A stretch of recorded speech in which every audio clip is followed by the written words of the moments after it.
বিসমিল্লাহির রহমানির রহিম। শুভ সকাল। আসলে প্রতিদিন বিভিন্ন ধরনের ভিডিও নিয়ে আপনাদের সামনে হাজির হই।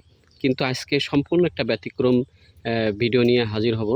আসলে এই যে মানুষ আমরা, আমরা বেঁচে থাকার জন্য কত না চেষ্টা করি। সবাই, সমস্ত জীব বেঁচে থাকার জন্য সবাই চেষ্টা করে।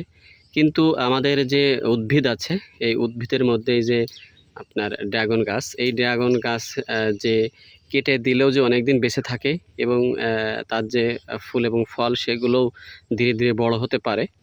আজকে আমরা দেখাবো সেই চিত্রটা। দর্শক দেখেন, আমাদের এই বাগানের এই যে ডালগুলো কেটে দেওয়া হয়েছিল, দর্শক এ দেখেন ডাল কত আগে কাটা।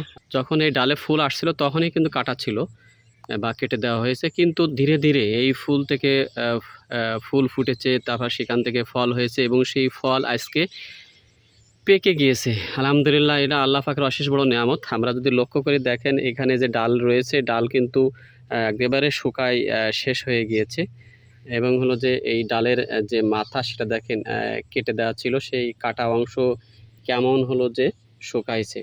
তারপরেও কিন্তু আমাদের যে ডালে যে ফলটা ছিল সেই ফল কিন্তু ধীরে ধীরে বড় হয়ে পেকে গিয়েছে মাশাআল্লাহ। দর্শক আমরা যদি দেখেন এই ডালের এই পাশ দিয়ে যাওয়ার জন্যই, এই রাস্তাটাকে বের করার জন্যই কিন্তু এই ডালগুলো কেটে দেওয়া হয়েছিল।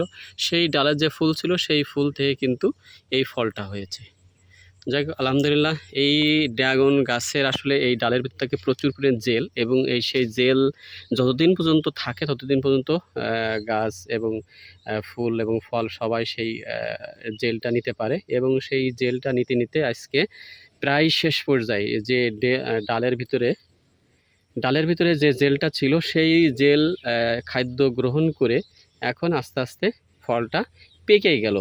এটাই হলো যে আমাদের আজকের এই ড্রাগন গাছের এই ডাল কাটা অংশের ফলের চিত্র। যাই হোক দর্শক, আমরা পরবর্তীতে এই ড্রাগন বাগানের আরও সুন্দর চিত্র আপনাদেরকে দেখাবো। সঙ্গে থাকবেন। ধন্যবাদ সবাইকে। আল্লাহ হাফেজ।